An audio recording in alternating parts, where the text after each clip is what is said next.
You're listening to the Journey to Launch podcast, how Kierra lost $300,000 and is on her way to financial redemption. T-minus 10 seconds. Welcome to the Journey to Launch podcast with your host, Jamila Souffrant. As a money expert who walks her talk, she helps brave journeyers like you get out of debt, save, invest, and build real wealth. Join her on the journey to launch to financial freedom in 5, 4, 3, 2, 1. Hey, journeyers. Now, this episode of the podcast, wow. I sat down again with episode guest 131. So Kierra, Miss Unconventional, was originally on the podcast, episode 131. She shared her amazing story from going broke and living in her car to traveling the world on a path to reach financial independence. You don't have to necessarily listen to that episode before you listen to this one, but it is, and it does give you good context. But with this episode, Kierra told me she wanted to come back on the show and give an update on where she was in her financial independence journey. Now, typically when people come back on the show, they're sharing maybe that they've reached, an amazing milestone. Maybe they're reached financial independence or something else. Kierra has another type of story to tell. She is sharing how she actually was scammed out of $300,000. Her and her husband's life savings, their investments.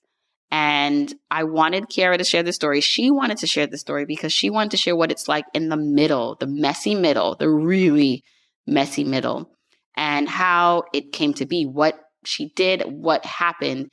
And what I'm most drawn into with Kierra's story is how she is withstanding this loss. And what I want you to listen to is the path that she was on before she lost the money, this path of the internal worth, the internal wealth that she was building. And it's something I talk about all the time. I know we want to reach all the goals, all the money, have all that, but all that can be gone in a second, and you'll hear from Kierra. And so I hope this story teaches all of us a bit about loss and redemption, and also allows us to see really where our values truly lie and where our wealth truly lies. So with that, we're going to get into the episode. You will hear Kierra talk about Terry, the Geoma's course, Trade and Travel. I partner with Terry to share more about investing. So Terry is someone who's been on the podcast before and talks about investing in another way than I typically do. And she has an amazing program. But in the episode, you'll hear Kierra talk a little bit about it. If you do want to find more information about that program, you can go to journeytolaunch.com/Terry. Otherwise, let's get into the episode and then we'll talk a little bit after the debrief. Journey to Launch is supported by First Republic Bank. Whether your goal this year is to buy a home, start a family, or start a business, First Republic is prepared to support your financial goals with extraordinary service. From day one, your dedicated First Republic banker will be in your corner, focused on understanding you and your needs. Together, you'll design the financial solution that best fits your personal and professional goals. And as your needs evolve, you can always call or message your dedicated banker directly from their mobile app for anything that comes up along the way. Learn more at firstrepublic.com. That's firstrepublic.com. Member FDIC, Equal Housing Lender. If you want the episode show notes for this episode, go to journeytolaunch.com or click the description of wherever you're listening to this episode. In the show notes, you'll get the transcribed version of the conversation, the links that we mentioned, and so much more. Also, whether you are an OG journeyer or brand new to the podcast, I've created a free jumpstart guide to help you on your financial freedom journey. It includes the top episodes to listen to, stages to go through to reach financial freedom, resources, and so much more. You can go to journeytolaunch.com/jumpstart to get your guide right now. Okay, let's hop into the episode. Hey, journeyers. I have a returning guest in the rocket. If you were on the rocket, that'd be very dangerous. You need to be inside with me, Kierra. Kierra from episode 131, Miss Unconventional. Welcome back to the podcast. Thank you so much, Jamila, for having me back on. I can't wait to talk to you. Okay, so you sent me a message. You were, I follow you since we connected and you were on the podcast, which everyone, she was on episode 131. Her title of that podcast was From Broke and Living in a Car to Traveling the World. So it's definitely a episode you need to listen to. And in that episode, you were really close to reaching financial independence. You talk more about like how you went from being broke to like living out your dreams. And so you sent me a message and you were like, I have some updates for you that I want to share with fellow journeyers. And I don't know the details because I wanted to wait to hear them in the conversation, but part of it involves you losing everything or mostly a lot of your money after you reach financial independence, and now you building that back up. So we're going to get into it, guys. Mm-hmm. Before we do, can you take us to the last time we spoke? You were like in school on your way, like really close to reaching your financial independence number. What happened since then? Yeah, so the last time we spoke, I believe it was September 2019. I was in Zagreb studying for my MBA in HR. And I had already reached debt freedom by that time because I had worked a 6-figure contract in Afghanistan teaching English to Afghani women who serve in the Afghan National Army. And my husband also worked in Afghanistan and all of that. And so we both had become debt free. Well, he was debt free before I was, but it was my goal to become debt free before we got married. And that happened. And so we were on our way to financial independence. We were just stacking our money. We were going to save and we're going to invest. We put it all, like we maxed out our 401k at the company we were at twice. And then we had our savings and all that stuff. So literally around the time that we were talking, I was planning on enter into an HR leadership development program in corporate America. Like I was going to go that route and then do like a side hustle, like Miss Unconventional was going to be like a side hustle. And then I went to Malta for a business retreat with Glow Atanmo. And that retreat changed my life. I came back and I couldn't think about anything else but Miss Unconventional. And so for my last assignment in one of my courses, it was a career planning assignment where we had to actually do these personality tests. And based on the results of the personality test, we were supposed to come up with our career path. And so I thought, this would be the perfect opportunity for me to drop the bomb on my teacher and, my classmates that I will no longer be matriculating through this program. And it just so happened that same day, my husband was coming in from Afghanistan. And so he was going to get it at the same time they were going to get the news, right? So that's what happened. I told them I was dropping out. I was going full-time entrepreneur to pursue my dreams because I wasn't sure if I was going to have that momentum again, right? Like I just wanted to capitalize on it. I'm like, school will always be there. I can always go back. But what I can't guarantee is that I'll have this type of passion and momentum and fire. So I did that. And if you want me to get into how I came into contact with this opportunity that went sour, then I can do that. But yeah, that's kind of where I was. Yeah. And, and again, if you want to hear the details of how Kierra first got out of debt and then, got the contracting job in Afghanistan, like how she completely turned her life around, episode 131. But I would, love to hear, because here you are now, you're out of debt. You now saw that entrepreneurship is the way to go. So you change and pivot. So what happens next? So how close were you to financial independence at the point now you're making the decision to quit? Because when we talk about financial independence, just to step it back a bit. So in the technical sense, right? And you can tell me if you thought of it in a different way, but now you have saved and invested enough money that you actively don't have to work. You can live off your investments. Is that how you were looking at your financial independence number two? Yes, that's exactly. But I just didn't plan on, not working at all. But I just wanted to reach that number for what it signified, that security that it signified. But I was going to continue working on my business. Right. And at this point, when you decided to quit or the program, were you really close? How close were you to your financial independence number? We were about almost 200K. Away? No, we were in 200K in. Like that's how much like we had, like that was our net worth. Okay. So you had 200,000. Okay. Mm-hmm. Yeah. So for us at that 4%, like, we would have been like having to do geo arbitrage and like live out, outside of the States and to, in one of the cheaper countries, but we could have done it with that amount. Right. So technically we were like almost there. Right. Okay. And so then what happened with this opportunity? So in October 2019, so only maybe a month or two after I spoke to you, I randomly ran into old friends I used to work with on the cruise ship in Hawaii. Remember last time I told you that I worked on a cruise ship as well. And it was just like on the streets of Zagreb, a random street. I had decided to go get lunch right before class. And it was not like a main hub. It was not, so it was random. And I like was crying. She was crying, like her husband. We all just had a reunion. But it turns out that for the last 3 years, they had been retired in the sense that we just spoke of, right? Like, and they were traveling the world and they were on track to hit like 100 countries. And so, of course, I was asking them like how how they were doing it, and they told me that they were living off of their interests of their investments. And obviously, that's something I know about, right? As someone, a student of FIRE, I'm like, oh, tell me more, right?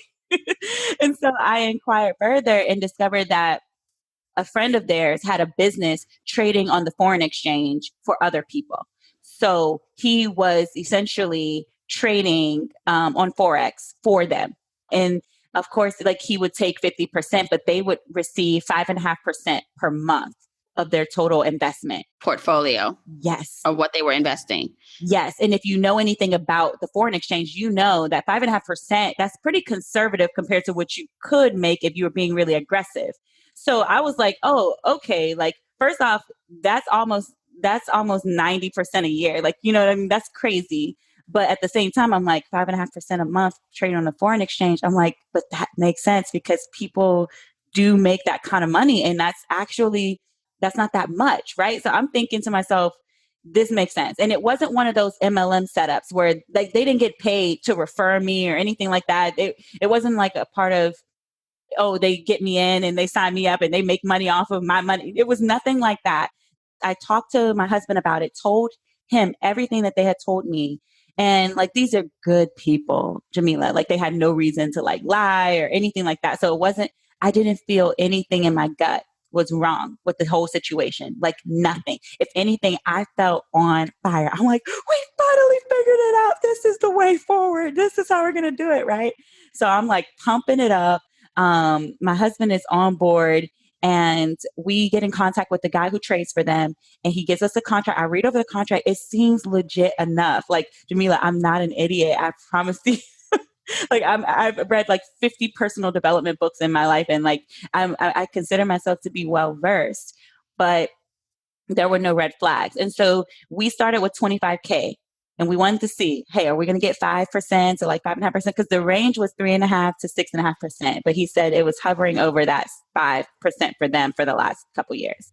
Right. Okay. So before you keep going, this sounds like a movie. Honestly, this sounds like the start of a movie where you meet I feel like I'm old friends and like they're telling you about this thing. Okay. Let's step back a little bit. And I want to talk about Forex trading. If you can just give us a little context, you don't have to get too deep in, but just for someone who's not really completely familiar with that and like what that is.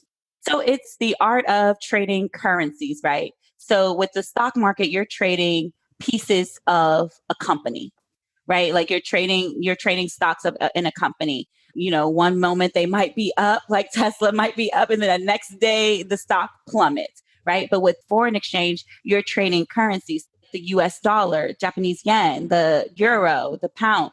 That's what you're trading instead of the stock. That's the simplest way I can explain it. Right. Okay. And so you meet you meet friends who've been dealing with someone who's doing this and making them money, and they introduce you to him, and you start out. So you give him 25,000 because typically he helps return 5%. Right. So what would that have been? Like you're thinking, all right, let's see what he can do with this 25,000. And I told my husband, I was like, look, I'm putting in my money first for the first couple of months. Like, I'll show you that this is legit. Right. So I put in my money first. I'm like 25K. And a month later, we get our statement and it's roughly 5%, right? A little bit over. And so I'm like, okay, cool. I put in another 25K of my money just to see. And again, it happened again. And so the third time, Ilya puts in some of his money.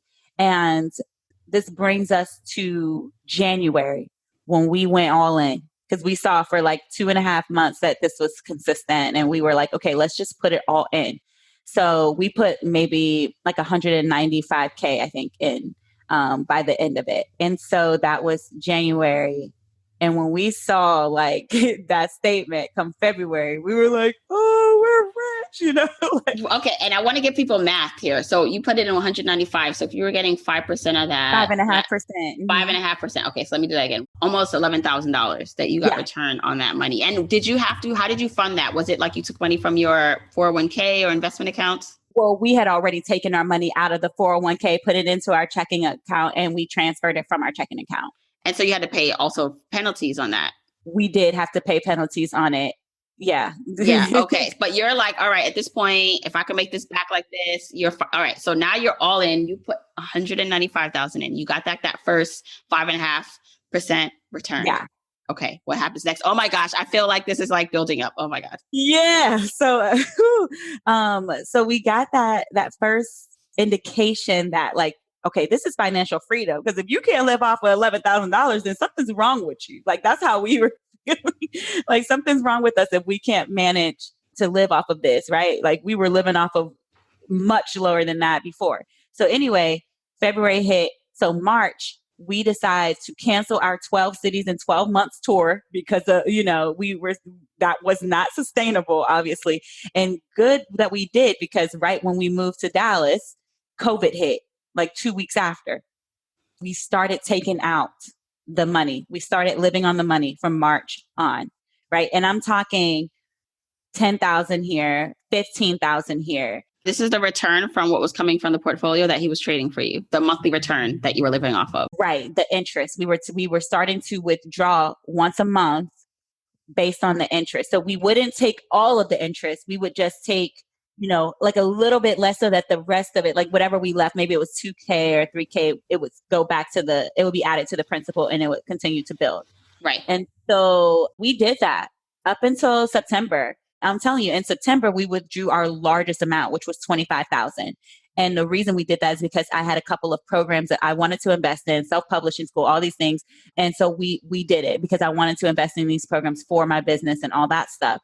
And literally less than 2 weeks after we made that big withdrawal, we get notice that the courts had placed a freeze on his personal and business accounts, including our money that was in his business accounts. So we no longer had access to that money. When we tried to email him, a notice popped up, said basically from his lawyer, like, don't email here, no more, contact the CFTC. This is an ongoing investigation, So honestly, Jamila, I was hopeful. I was optimistic because, throughout the whole year, I had done so much personal development work. And even prior to that, like so much mindset work, so much like emotional wellness work that I didn't feel the brunt of it. Like I didn't feel like, oh, you just lost like $300,000 because that's pretty much what it grew to be by that time. Yeah. Okay. And so that's why I'm glad you said the number, because I'm wondering at this point, how much was in the account? So 300,000. Yeah, about 305. $305,000. Wow. That you no longer have access to. That's it. I no longer have access to. It is frozen and we don't even know if it's all still there because obviously this is a pending investigation. But all we know is that he collected up until 2013, he collected over $57 million worth of funds and they claim that he misappropriated 47 million of it. So we don't even know if he had over 1,100 clients. So we don't even know if all of the money for all the clients was in those accounts or anything like that. We don't know if that means that it's gone in terms of everybody's funds. And he wasn't just the saddest thing about this is like, he wasn't just trading for strangers. He was trading for his family and friends. Like this is a public figure. Like this is somebody like who's known like in his own right in his field. So it wasn't like he's some tech guy behind a desk, like ripping people off. Like these, like his family and friends are also involved, like including my friend who's mutual friend. Right. Yeah, I just couldn't believe, and that's the reason why I think I couldn't believe it either. I'm like, I know I hear about this stuff. You watch like The Wolf of Wall Street and all that stuff, and they do it to strangers, but I've never heard of anybody doing it to like their family and friends. So I just didn't think it was possible. And, like I was just on my Florence Scovel Shin, speak positivity into existence. Even my husband who, is not a believer or anything like that. He was trying to think positive thoughts. Like he was, we both were trying to stay strong for the family and friends that we got into it. And so, yeah, like it's crazy because you had a webinar with Terry Ijeoma. And that's my girl. I love her. She don't know me, but I love her. And back when you had that webinar, I had purchased Trade and Travel as a gift for my husband because I knew I wouldn't be able to do it. And when I purchased the Trade and Travel for him, it took him about a month to dive into it. But he dove in and he, like Jamila, he started killing it. Like I'm talking ever since that moment, like ever since he started learning from her, he was making anywhere from 10 to 20% a month. Like he's doubled his money. He hit the $1,000 a day club like 2 months ago. So I mentioned that because had that not happened, this was prior to us losing anything. This was us just like wanting to diversify our skills, our knowledge, and our money. And eventually I'm like, oh, he's trading a currency for us. Let's trade stocks for ourselves. Let's diversify, right? That was my thought process. Like, learn this. Since you're at home thinking you're my executive assistant, I need you to like actually do some work that can give us some return. Right. So to back up a little, you started Terry's program kind of before everything kind of blew up. Yeah, just back in the summer when we did the first class together. Yeah, when was the webinar? July. I think we did our first one in July. So July, that's when it was. Okay. Stepping back a bit too. So you guys are very hopeful. You're seeing returns on this portfolio and you're continuing to go in. You continue to, like you said, diversify and learn different ways to trade. So this person, you said like he was a public figure. Like where was he based? And I'm drilling down to these questions and then we're going to get to like where you are now, because I also want people to like understand like how this can happen to people, right? Like you would think like, oh, like that would have happened to me, or I wouldn't be interested in something like that, but you'd be surprised. And the difference between, like real solid opportunities like Terry and her trading course, and then something like this. I want to be able to like talk through that. And that makes sense. And that's the reason why I'm on here, to like, really show people. But yeah, he's US based, Florida, so he's an American. It's not like he's some guy in Serbia or something like doing this. Like, no, he's a US citizen. And so it's crazy to think about how all of this unfolded. But had we not been thinking like that, because we could have just been content with what we were getting, right? We didn't have to think outside the box about like how we can diversify, how we can learn new skills, how we can start doing other things. Me like continuing with my business, Ilya even wanting to still work as a contractor, teaching explosive ordnance disposal and all that. He's still doing that because he didn't want to, like, that's his passion. He loves this stuff. So he was still doing that, learning Terry's course on the side. We had all these things in the works. And so, which had we not, it would have probably been an even tougher blow. So yeah, like we were kind of setting ourselves up. But still, the biggest takeaway, the biggest lesson that I learned was no matter how good that basket looks, not to put all your eggs in them. And I knew that. I'm a smart girl. I knew not to put all my eggs in one basket, which is why we were taking all these other steps.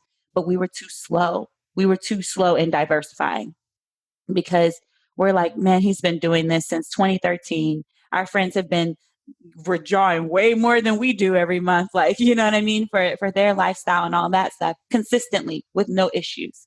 And so there was just no red flags. And I honestly, if I were to go back to the moment where they were telling me about it, I still think it would have been the same thing because again, there was nothing.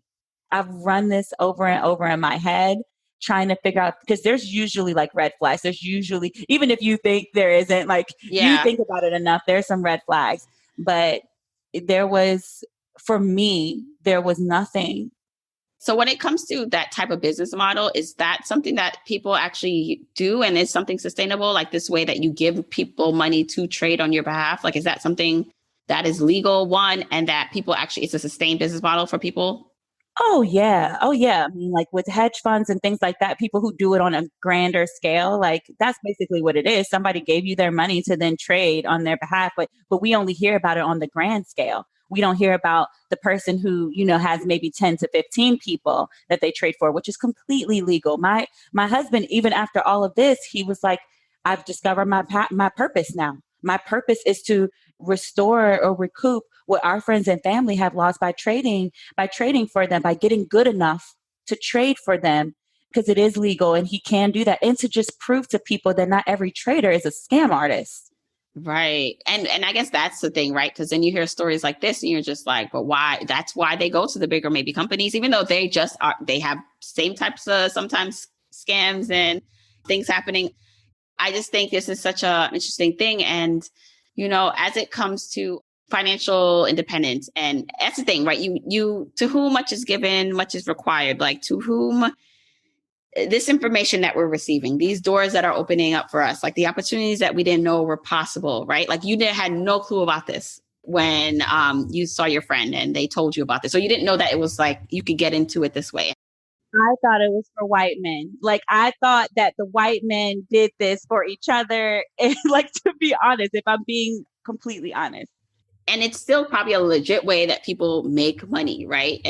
But it's just like, I find that there's levels to it, right? And like, I guess on a scale of like, not, you know, risky, if you were like to look at, okay, investing in, you know, putting money into savings, then putting money in a high yield account, then putting money in your 401k and all these things. There's like, as you keep going, now you're going to invest taxable investments, and then possibly now, okay, investing like the way Terry does it. Okay, now next level, investing like Forex or even crypto. Like there's levels to this. And at every level, there are legit people who can help you. There are legit ways to become wealthy, but also feel like, you know, it scares a lot of people. So I guess part of this is I don't want to scare people from taking appropriate risk, but I do want to put people on notice that you do have to be careful. So do your due diligence, make sure they're registered with the CFTC, make sure, you know, that they're just in compliance, you know, like do your due diligence on the company and make sure they're in compliance on all cylinders, because that's maybe something that could have provided the red flag. The fact that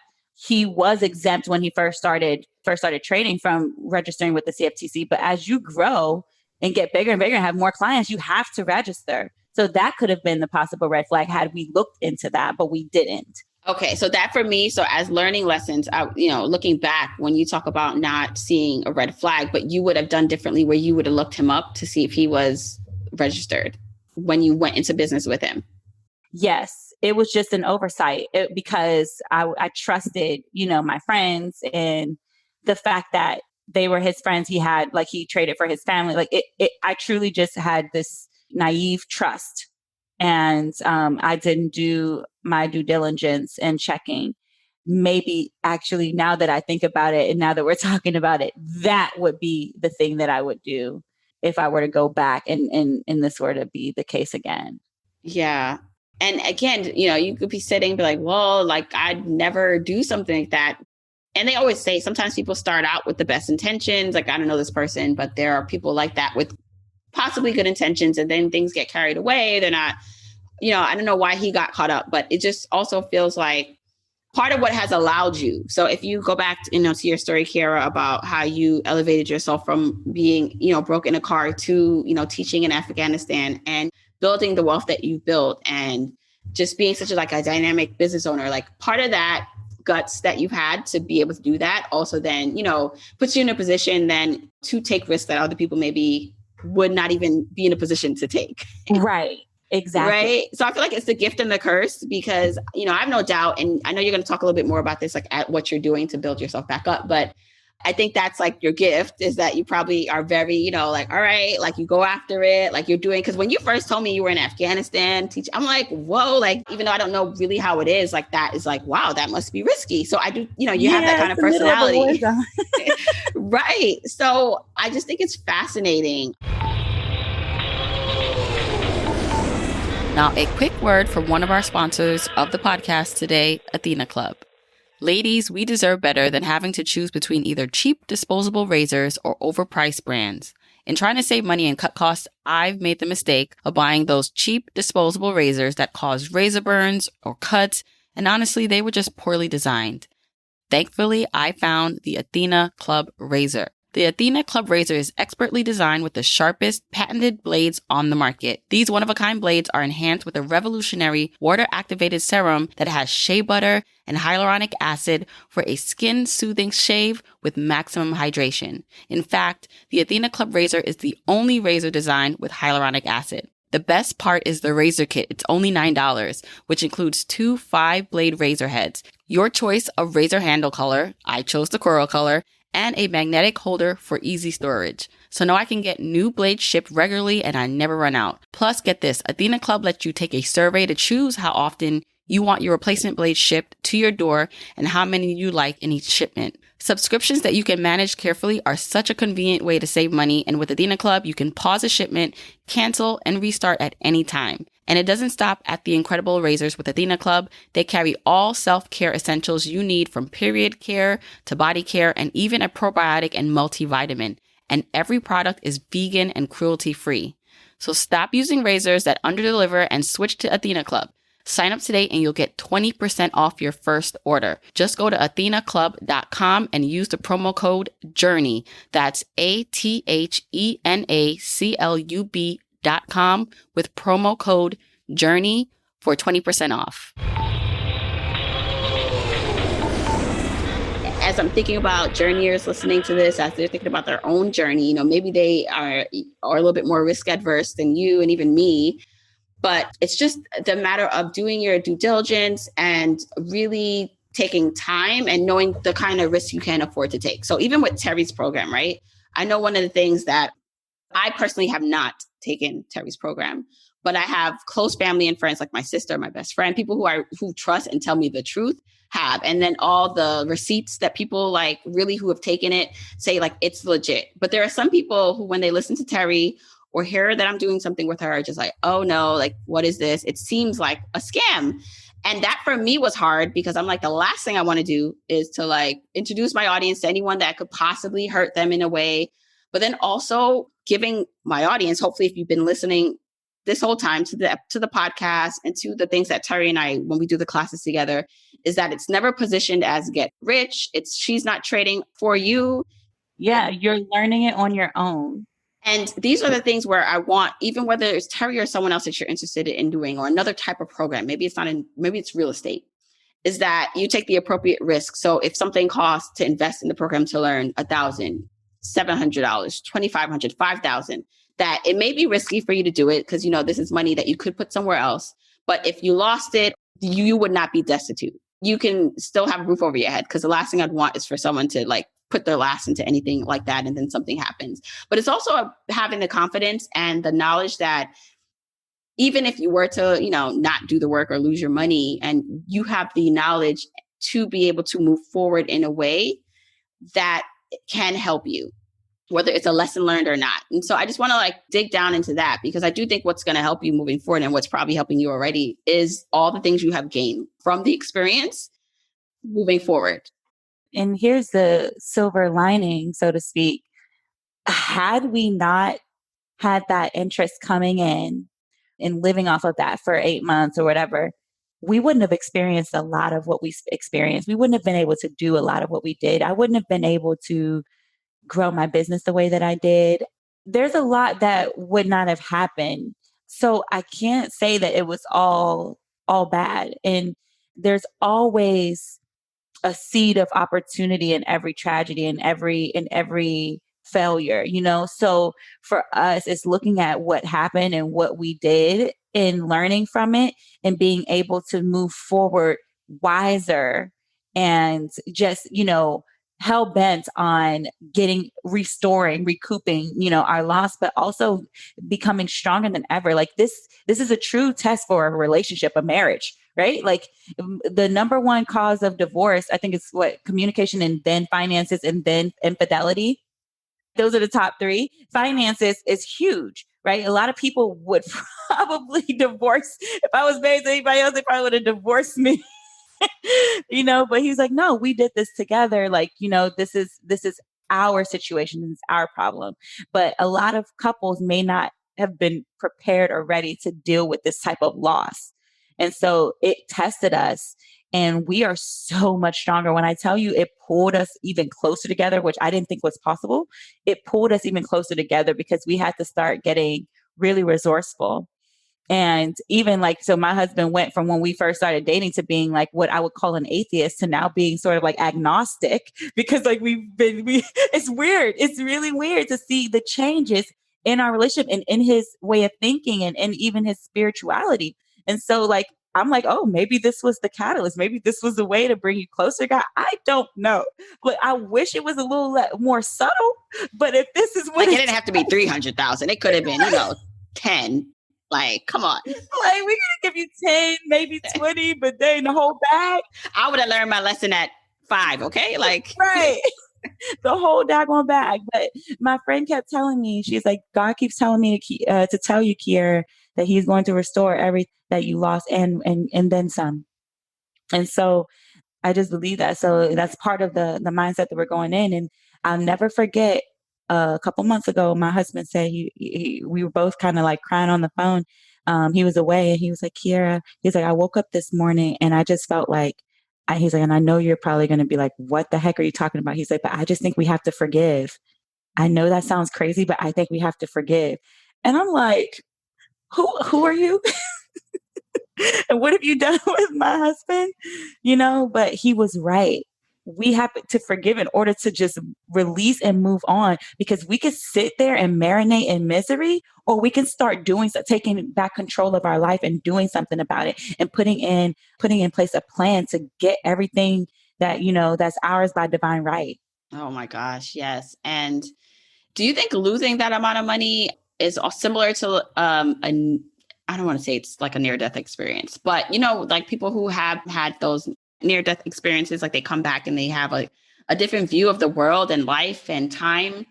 Do you feel like your money had, like the concept of money has changed for you? Because to lose it all like that, and there's so many people who, whether it have lost like everything and like had to start from zero again. Do you feel like it's changed your perspective of money? Do you feel like at the end of the day, you would take more risks because it's just money? Like you're still like, you experience what most people are terrified of, like losing all their money and their 401, like all of it, right? But you're still alive. You're still breathing. The well kicking, breathing. Right. And so when I think about smaller risks, whether it's a, investment in a course or a program or just doing things in life, and you think about, well, you ask yourself, will I die? No, I'm still alive. I'm still breathing. There's a chance. All that to say, do you look at money differently? Like actually it's not as big as a deal? Or do you feel like you actually hold more value to it now? That's an amazing question. Thank you for asking it, because it's really important. And I'm going to tell you right now, for me, yes, I look at money differently now. It definitely feels like a surreal, like out of body experience. But I think it is rooted in all of the personal development work I did prior to, like the fact that I've been able to withstand this and keep a positive and optimistic outlook on life, and still feel like that as long as I'm the one making the risk, I will continue to take calculated risk in the future. Some people will let this experience like shut them down forever, put all their money into a savings account or under their bed and like never ever think of it again. That's not the way we're thinking about it. And I say all that to say there are other people who lose everything and they sadly commit suicide. They go into a deep state of depression. They're never the same again. So it really is rooted in the work that you do on yourself every single day.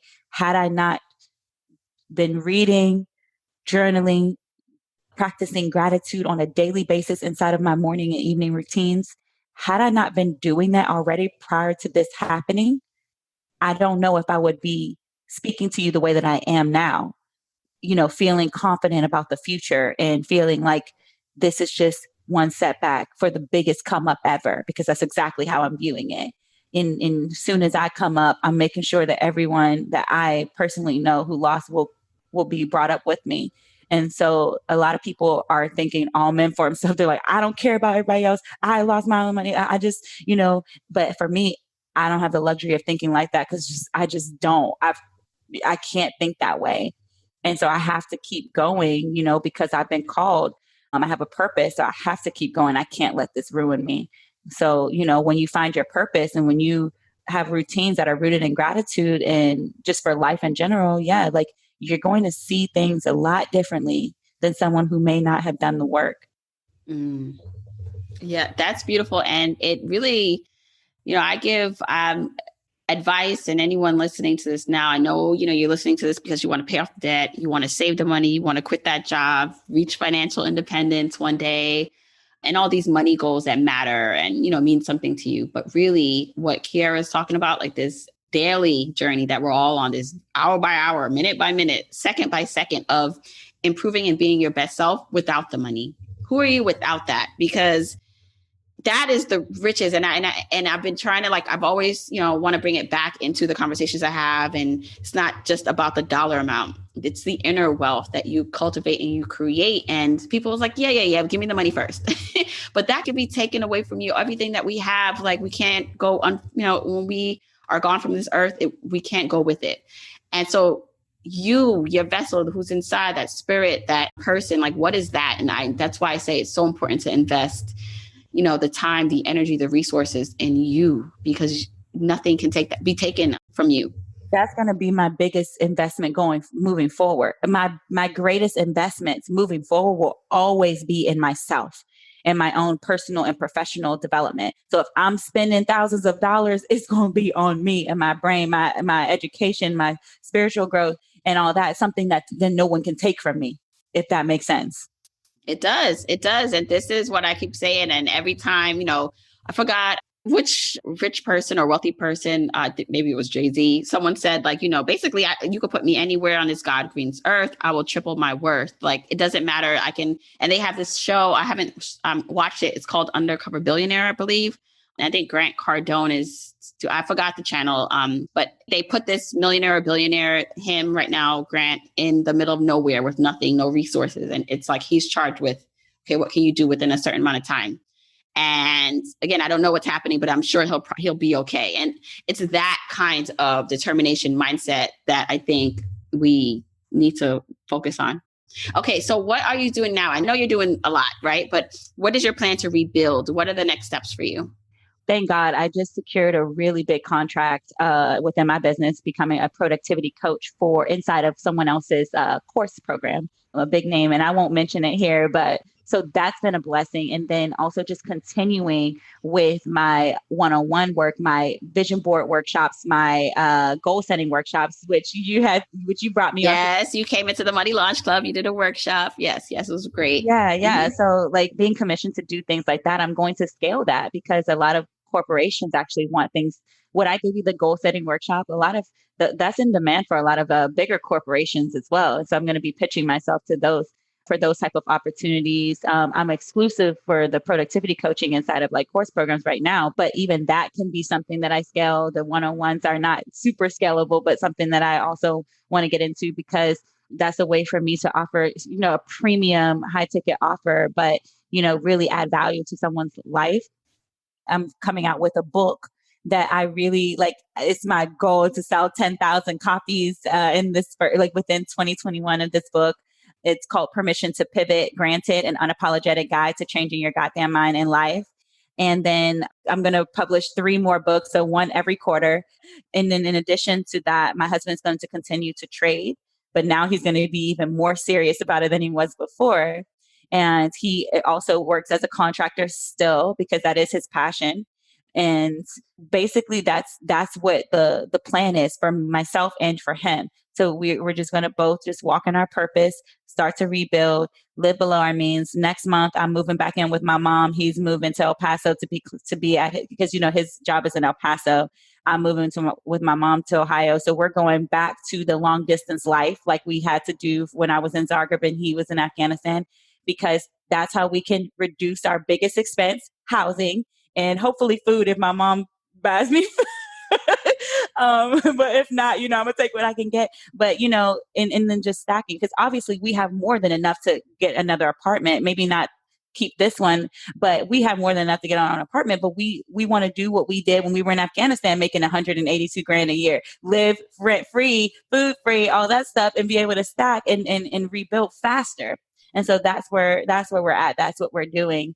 And I'm excited because I know that I'm going to be okay. I know we're going to be okay. My family's going to be all right. I'm just more concerned about my family and friends who were affected by this because, maybe they're not looking at it the same way. Maybe, they're not taking it as well. And so, it's us trying to rebuild not only for ourselves, but for them as well.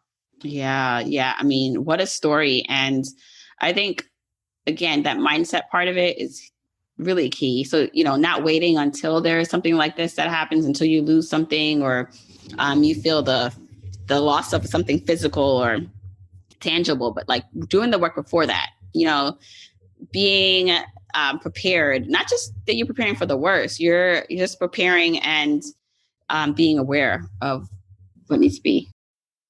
Yeah, if I had to give like some advice, I would just tell people now to start practicing gratitude on a daily basis, no matter how much is in your bank account, no matter how much you have right now. Just start weaving that into your life. Gratitude, being grateful to whomever you pray to for what you have now, so that if it is taken away, you know that what's important are all those things that are inside of your journey. What are you most grateful for? Well, I'm most grateful for my husband. I'm most grateful for the fact that I'm breathing, that I'm living, I'm walking in my purpose, that I have a business, and maybe it's not like $1 million business, but it doesn't have to be. It's mine. It's my baby. And I'm working hard to get to that point. So there's a lot of things to be grateful for. I have amazing friends, and opportunity after opportunity keeps coming available to me, and I'm going to keep seizing it. I'm not going to marinate in misery. And so I would tell people to do that, to practice gratitude, to invest in their personal and mental development, and emotional development, and just make sure that you're always staying grounded and rooted in gratitude. Yes, I love that. And Kierra, please tell everyone where they can keep up with your journey, because you are far from over. I am. So I'm active on IG at Miss Unconventional _ I'm also on Clubhouse at Kierra Asnauskas, but you could probably type in Miss Unconventional and find me, because I don't want you to get the spelling wrong. I'm coming out with a podcast called the Productive Boss Podcast. And if anybody wants to work with me, just like as far as productivity, lifestyle design, mindset work is concerned, you can just DM me on Instagram. I always respond. Amazing. I mean, I feel like I'm going to have you on the podcast again in the year to do like a checkup to see what's going on. So this is awesome. Thanks so much, Kierra. Thank you so much. What a story. I really hope you enjoyed and learned from that conversation with Kierra. And I'm telling you, we kept saying it in the episode, you think, hey, that would never be me. I would never maybe quote unquote fall for something like that. But as Kierra said, as someone who's well read, is all about personal finance and development, this is something that she still was able to get into and lose money in. And so my biggest charge, as always, is to work on the internal stuff, the muckiness inside all of us, and not to tie our happiness to money. I know that is easier said than done. But as always, that can be taken at any moment, whether through investments or some other way. The other thing I wanted to basically highlight is this idea of being able to take calculated risk and to really do your research and not think that you can, get ahead fast and there's ever quick money to be made. Right. And so with that, whether it's me talking about a program I have or introducing you to Terry and her program, Trade and Travel, I want you to have discernment in your decisions on what you can afford to do, what you are willing to risk. I do feel that in order for us to, get to the next level in a lot of areas, we do need to step out of our comfort zone, try something different. That takes risk, but calculated risk. And I hope through the tools of this podcast, through the conversations that I've had on the podcast, through my story, that you are able to make your own educated and balanced decisions. Some of them, will not always turn out the way you want.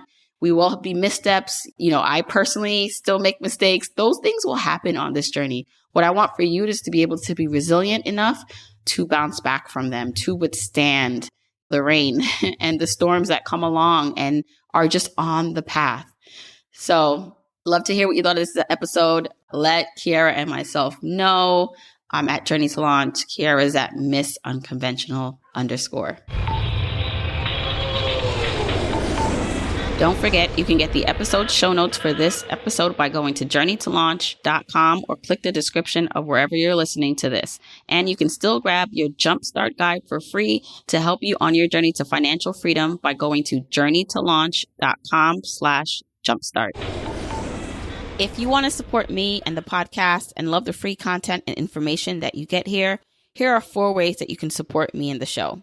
1, make sure you're subscribed to the podcast wherever you listen, whether that's Apple Podcasts, that purple app on your phone, your Android device, YouTube, Spotify, wherever it is that you happen to listen, just subscribe so you are not missing an episode. And if you're happening to listen to this in Apple Podcasts, rate, review, and subscribe there. I appreciate and read every single review.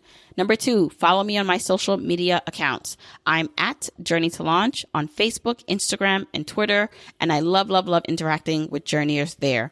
3, support and check out the sponsors of this show if you hear something that interests you. Sponsors are the main ways we keep the podcast lights on here, so show them some love for supporting your girl. 4, and last but not least, share this podcast with a friend or family member or coworker so that we can spread the message of Journey to Launch. All right, that's it. Until next week, keep on journeying, journeyers.